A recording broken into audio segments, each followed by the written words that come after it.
आज एक कहानी सुनेंगे।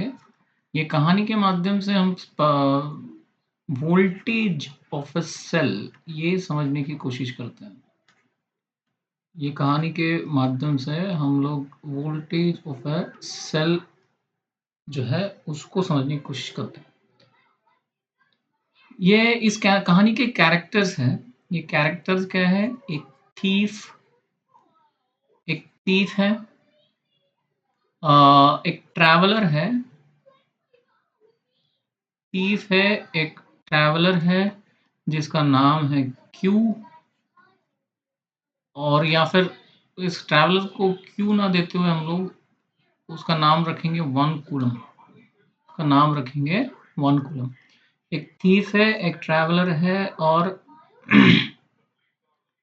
और ये टू प्लेसेस है, टू प्लेसेस है, और है अल्टीमेटली गॉड। अल्टीमेटली कौन है? गॉड है। तो ये है कैरेक्टर्स, कहानी के किरदार, कहानी के कैरेक्टर्स। आखिरी में ये कैरेक्टर्स को हम लोग एनालाइज करके हम साइंटिफिकली हमें क्या समझना है वो समझने की कोशिश करते हैं। अभी चलो यहाँ पे थीफ को यहाँ प्लेस करते हैं हम लोग। थीफ को हमने यहाँ पे प्लेस किया, राइट। और ट्रैवलर दो प्लेसेस है, एक प्लेस ये है, एक प्लेस ये जगह है, एक ये जगह है, एक जगह। ये बड़ी जगह है। ये क्या है? बड़ी जगह। ये है छोटी जगह। ये है क्या है? छोटी जगह। ये बड़ी जगह है, ये छोटी जगह है।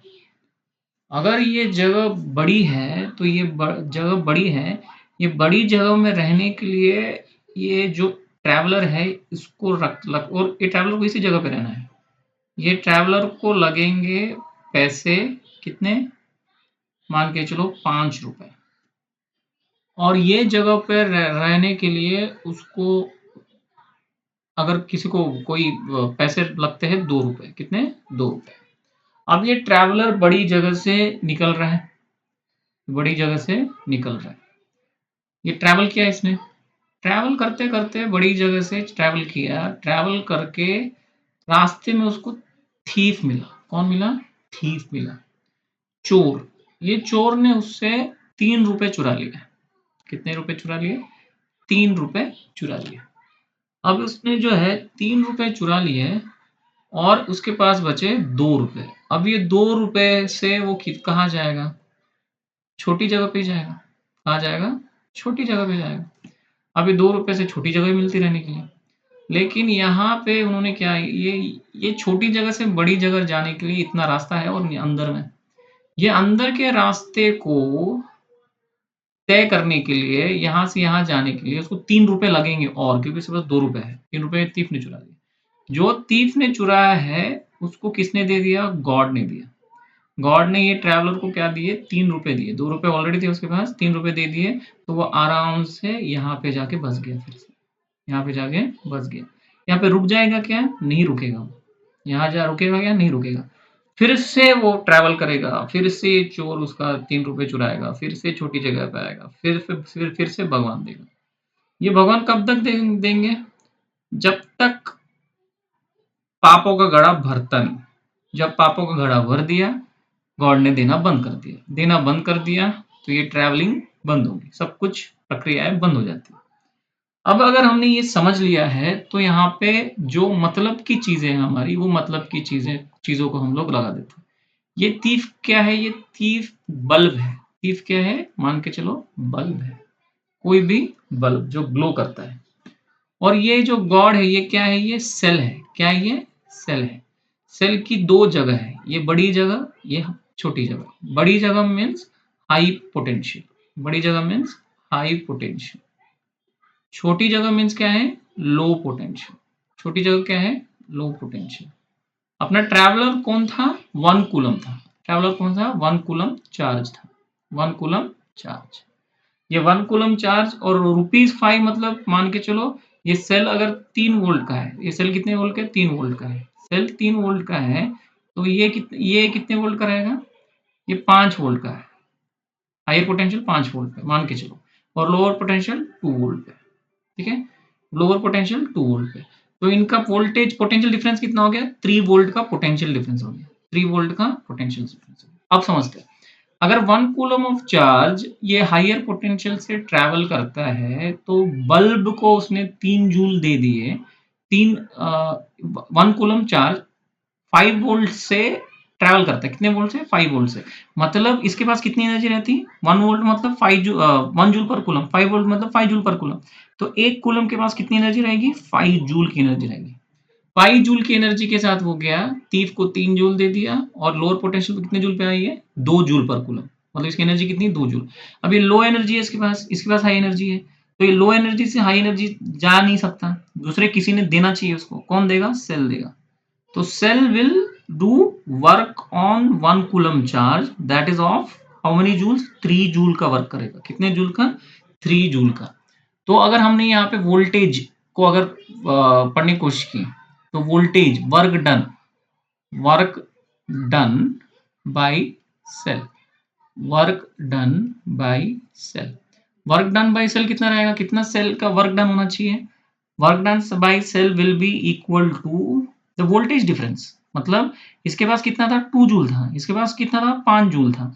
इसको 2 जूल एनर्जी इधर तक जाने के लिए कितना और चाहिए? 5 जूल हायर पोटेंशियल में जाने के लिए 3 जूल और चाहिए उसको, 3 जूल और चाहिए, मतलब 5 माइनस 2। तो पोटेंशियल डिफरेंस मतलब क्या है? Voltage potential difference. कूलम्स कितने थे? 1 कूलम था। चार्ज कितने का था? 1 कूलम। इसलिए वोल्टेज इनटू 1। अगर 3 जूल वर्क डन कितना चाहिए? 3 जूल। कितने के लिए? 1 कूलम के लिए। अगर क्यू कूलम रहते तो क्यू कूलम से इसको मल्टीप्लाई कर देते, क्यू कूलम से मल्टीप्लाई कर देते। So work done will be equal to voltage into Q. समझ में आया? मैं फिर से रिपीट करता हूँ। हम लोग क्या पता करने की कोशिश कर रहे हैं? वोल्टेज ऑफ ए सेल का क्या महत्व है। वोल्टेज ऑफ सेल मतलब क्या है? तो हमने एक स्टोरी बनाया। इस स्टोरी में कैरेक्टर लिए हमने थीफ का, एक ट्रैवलर का, उसका नाम है 1 कूलम, 2 जगहों का, और गॉड का। ठीक है? तो एक ट्रैवलर बड़ी जगह से ट्रैवल करना शुरू किया। बड़ी जगह पे ट्रैवल करना मतलब उसके पास कितने थे जब ये बड़ी जगह पे था? बड़ी जगह पे रहने के लिए 5 रुपए थे। तो बड़ी जगह से उसने ट्रैवल करना शुरू किया 5 रुपए लेके। तो ट्रैवल करते करते उसको एक थीफ मिला, थीफ ने 3 रुपए ले लिए, उसके पास 2 रुपए बचे, तो वो छोटी जगह पे आ गया। लेकिन अभी उसको छोटी जगह से फिर से बड़ी जगह पे जाना है, तो कितने रुपए कम पड़ रहे हैं उसके पास? 3 रुपए कम पड़ रहे हैं। तो वो 3 रुपए कौन देगा? भगवान देंगे। कौन देंगे? भगवान देंगे। तो ये प्रोसेस को फिर से हमने कैरेक्टर्स को अपने जो टर्म्स है उसके साथ रिप्लेस किया। कैसे? मैंने थीफ को माना बल्ब। थीफ क्या है? बल्ब है। और 1 कूलम जो नाम रखा था मैंने ट्रैवलर का, 1 कूलम क्या है? चार्ज है। 1 कूलम क्या है? चार्ज है। गॉड कौन है? सेल है। सेल के 2 जगह, हायर पोटेंशियल, लोअर पोटेंशियल। तो हायर पोटेंशियल से 1 कूलम चार्ज निकला। 1 कूलम चार्ज के पास ये हायर पोटेंशियल पे वोल्ट वोल्ट कितना है? 5 वोल्ट। पोटेंशियल कितना है इसका? 5 वोल्ट का। इसका पोटेंशियल कितना है? 2 वोल्ट का। मतलब 5 वोल्ट मतलब इसके पास, ये चार्ज के पास 1 कूलम का अगर चार्ज है तो उसके पास कितना एनर्जी होगा? 5 जूल का। 5 जूल पर कूलम। 1 कूलम के पास 5 जूल। ये 5 जूल एनर्जी लेके चला 1 कूलम वाला, और थीफ को 3 दे दिया। मतलब 3 थीफ ने चुरा लिया, मतलब बल्ब को दे दिया उसने। और उसके पास 2 जूल बचे। 2 जूल के पास ये लोअर पोटेंशियल के पास आया। अब उसके पास उसको और 3 जूल चाहिए जो बल्ब को दे दिया था उसने, वो सेल देगा। सेल किस फॉर्म में देगा? वर्क डन के फॉर्म में। किसके फॉर्म में? वर्क डन के फॉर्म में। फिर से वो हायर पोटेंशियल से लोअर पोटेंशियल ट्रैवल करेगा, उसमें लोअर ट्रैवल करते वक्त फिर से बल्ब को एनर्जी देगा। तो इस सारी प्रक्रिया को एक फॉर्मूले में मैंने बिठाया। कैसे बिठाया? Work done by the cell. Cell को वर्क डन करना है किस पे? चार्ज पे। चार्ज पे कितना वर्क डन करना है? जितना पोटेंशियल का डिफरेंस है, जितने डिफरेंस पैसे कम पड़ रहे थे उतने पैसे दिया उसने। मतलब क्या है? वोल्टेज है वो। Potential difference nothing but voltage. तो work done by the cell will be equal to voltage.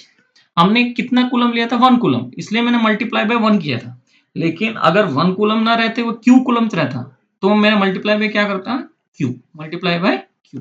तो वोल्टेज और पोटेंशियल डिफरेंस अपने ये फॉर्मूले के हिसाब से क्या आ जाएगा? Work done. कौन कर रहा है ये work done? By cell. Work done divided by charge. Work done divided by charge. ये ऐसे याद रखना है। Work done